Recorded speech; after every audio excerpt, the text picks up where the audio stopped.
What President Kennedy said was, we choose to go to the moon and do other things, not because it's easy, but because it's hard. The cost of failure is much higher than the cost of scrubbing. We have an obligation to get this right. This is a whole new vehicle, a whole new technology, a whole new purpose of going back to the moon in preparation to go to Mars. And yes, it's hard. The countdown to T-0 starts approximately 2 days before launch.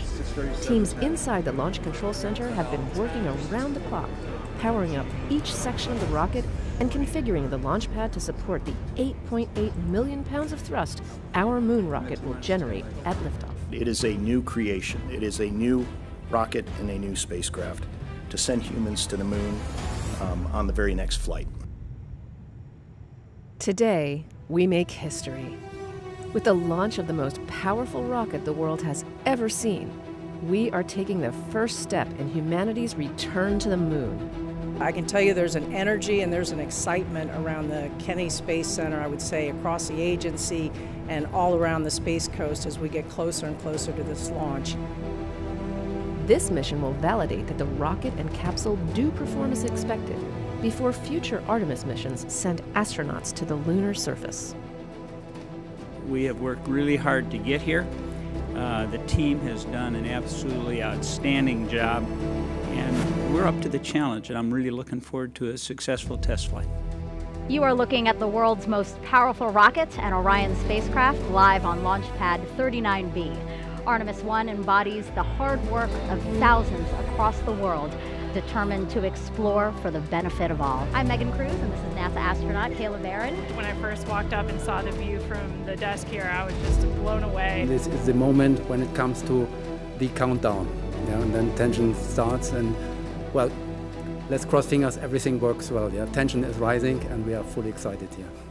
Over the past few years, teams have put in thousands of hours, performing simulations and rehearsals to ensure that they are ready for this moment.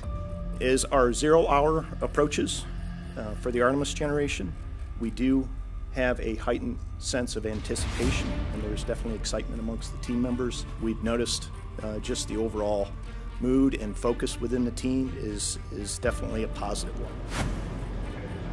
Now, with all systems configured correctly, the launch director gives the final go for liftoff. On behalf of all the men and women across our great nation who have worked to bring this hardware together, to make this day possible, and for the Artemis generation, this is for you. At this time, I give you a go to resume count and launch Artemis I. This mission goes with a lot of hopes and dreams of a lot of people. It's no longer the Apollo generation. It's the Artemis generation. And that brings a whole new world of discoveries. T-minus 50 seconds and counting. The Space Launch System is now counting down to liftoff of Orion on its maiden voyage to the moon.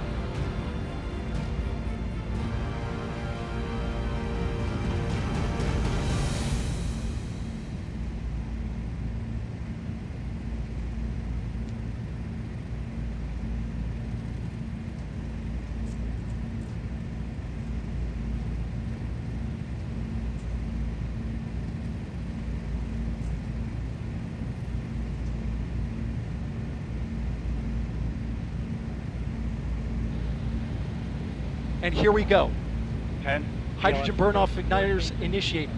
7, 6, 5. 4-stage engine start. 3, 2, 1. And liftoff of Artemis I. We rise together back to the moon and beyond.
Well, if you're just joining us, welcome to NASA's Kennedy Space Center, where we just watched Artemis I launch, our first step towards our next adventure into deep space. With Orion off the ground, Mission Control in Houston takes the reins.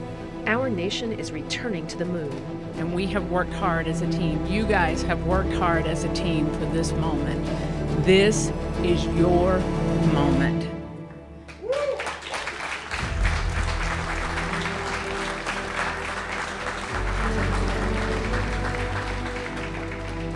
It is not by chance that you are here today. So I want you to look around at this team and know that you have earned it. You have earned your place in the room.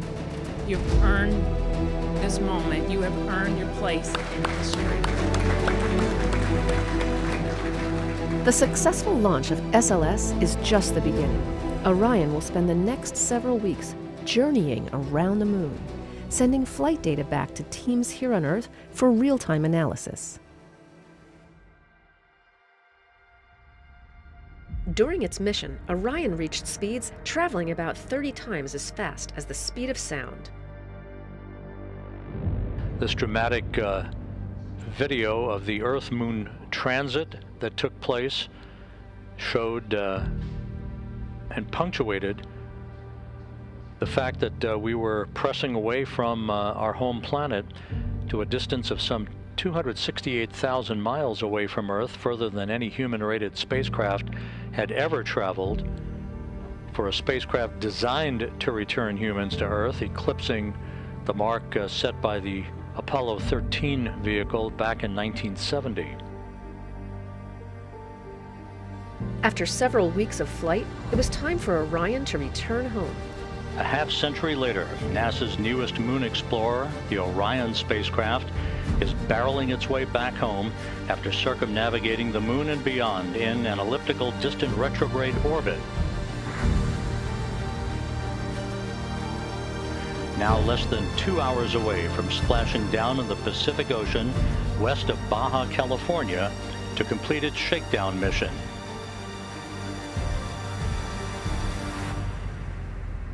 Like the Apollo missions of the past, Orion will have to endure incredibly high temperatures during re-entry of Earth's atmosphere. A journey that began with the power of the launch of the Space Launch System 25.5 days ago, about to reach its final minutes in the searing heat of re-entry, where temperatures around Orion will build up to 5,000 degrees Fahrenheit. While re-entering Earth's atmosphere, the spacecraft slowed to about 300 miles per hour. As it continued its descent, Orion's parachute system, containing 11 total parachutes, deployed once it reached approximately 9,000 feet and a speed of about 130 miles per hour. And there it is, high over the Pacific, America's new ticket to ride to the moon and beyond now in view. Orion under its chutes descending toward splashdown. These parachutes help slow the crew module to a much more manageable speed, roughly 20 miles per hour, for a water landing off the coast of California. Splashdown.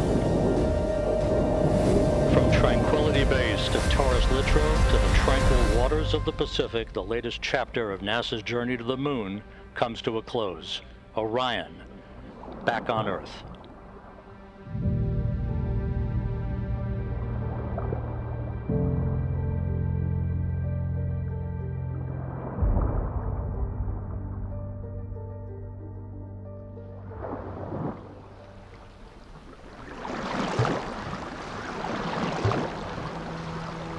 We've got a perfect view, a front row seat to the Orion splashdown.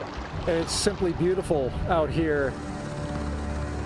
That is a human-rated capsule that went around the moon and returned and is now in the Pacific Ocean. I think I can speak for the whole dive team that we're honored to be part of history and to be part of something so monumentous, and just ready and excited to go out and do this. When Orion was deemed safe to approach, team members jumped into the water and attached hardware that steadied the capsule. What we do at NASA really is all about collaborations, and the collaborations that we've had with the Department of Defense in particular over the past many, many years, their hard work and their dedication as they went through a great deal of planning, hardware development and processes, and a lot of practicing to get to this point and make it look easy. And that team, made of a combination of NASA and Department of Defense personnel, has put in years of work to make sure that they were ready. Melissa Jones, the recovery director, just came from outside the ship's control center where she was monitoring and, of course, managing her team in the midst of this recovery. So, Melissa, thank you for being here. Thank you for having me. It's just been a long time coming. We've been working this mission for a while, and we've done a ton of training. And every time you do training with a mock-up capsule, you don't have any of that. You don't have parachutes. You don't hear it coming back to the atmosphere, the sonic booms and all of that kind of stuff. And today that actually happened. It's just amazing.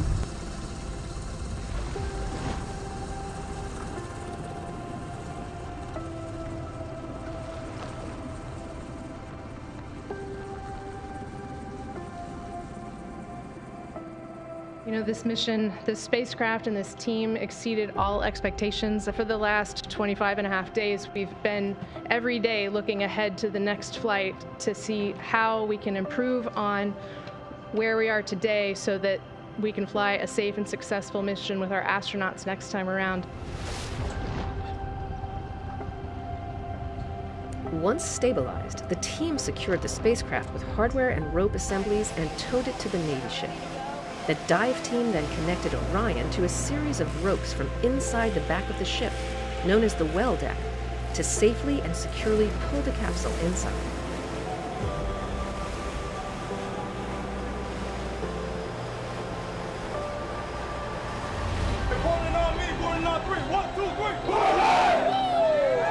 With Orion safely secured inside the ship, teams made their way to Naval Base San Diego, where the capsule was offloaded and prepped for its cross-country trip back to its home base, Kennedy Space Center.